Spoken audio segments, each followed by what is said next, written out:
Yo, what's going on guys? HyperX here, welcome back to another video for Elden Ring, and in this one I want to talk about PvP. PvP can be daunting if you've never done it before. Wondering what builds to use, what weapons to use, spells, incantations, etc. The topics are pretty broad. However, to get you started, we want to turn our attention to incantations.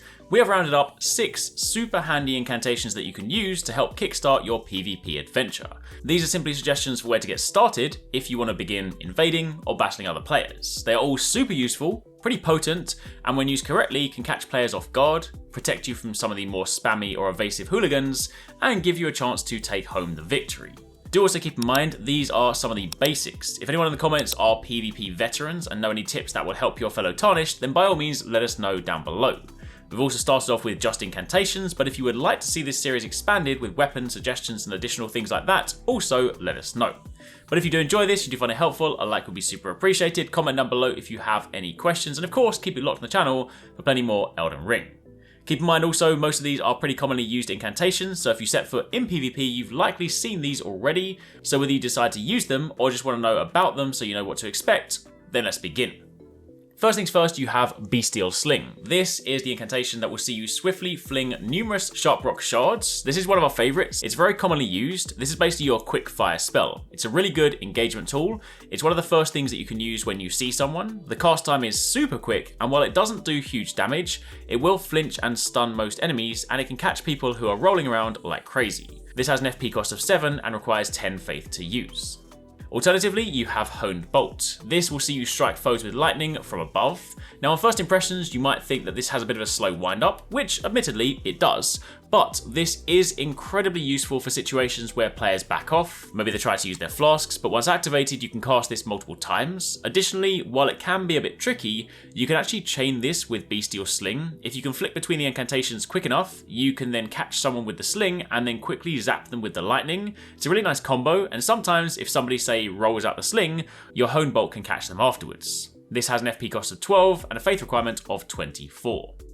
Following on from there, we then have Frenzy Burst. This emits a concentrated blast of yellow flame of frenzy from your eyes. This is your long-range sniper style skill. It's super good because it can catch people from very long distances. So if somebody invades you and has yet to approach, it can be a way to pick them off. And while this is powerful, keep in mind that it has a super slow wind up and is incredibly obvious and very easily rolled out of. So it's not something you would use if somebody was, say, up in your face. Also, a lot of people are not familiar with just how much range this thing has, so that too is something you can use to your advantage. This has an FP cost of 24 and a faith requirement of 22. Following on from there, we then have Catch Flame. This will see you momentarily spark flame from your hands. It's a rapid-firing, low-cost spell that is basically your go-to if people try to spam roll. You can typically just run towards them, cast this a few times, and it will typically catch them and stop them from spam rolling, which is something you will see pretty often in PvP. It's not perfect, so people can still roll out of it, but usually if you spam it a few times, while you might miss, say, the first roll, you'll typically catch them on the follow-up. So it is very reliable and quick. I will, however, say try to get used to the timing so that it hits the roll, and instead of just spamming this to avoid wasting FP, but if you're unfamiliar with timing, then you can just spam it and it can save you. This has an FP cost of 10 and a faith requirement of 8. We then have Borealis Mist, which of course will see you spew icy breath of Borealis from above. Keep in mind, all of the Dragon Breath spells are pretty interchangeable, so you can just choose your favourites, but we chose this one since it can do massive damage quickly, plus it causes frostbite. However, do keep in mind, these have incredibly slow wind-ups, and if somebody hits you, it will of course cancel it, so this is something you have to plan for. You need to find your opening. Do not try and pull this out if somebody is right in front of you, that would be stupid. But if there's a decent enough opening and you're able to pull this off, it can do meaty damage. This has an FP cost of 48, a faith requirement of 23, and an arcane requirement of 15. And then finally we have Death Lightning. This strikes your surroundings with a storm of death lightning. Now keep in mind, this is not necessarily the greatest spell, but it can be used to one-shot enemies, so we figured we'd throw in a high damage move to the list. Also, if people do have a ton of health, it might not quite one-shot them, but basically this just does massive damage. And if you have high faith, this is ultra powerful. But again, it is very situational, so it's more something you might pull out as a surprise trump card, as opposed to something you work into your core battle strategy.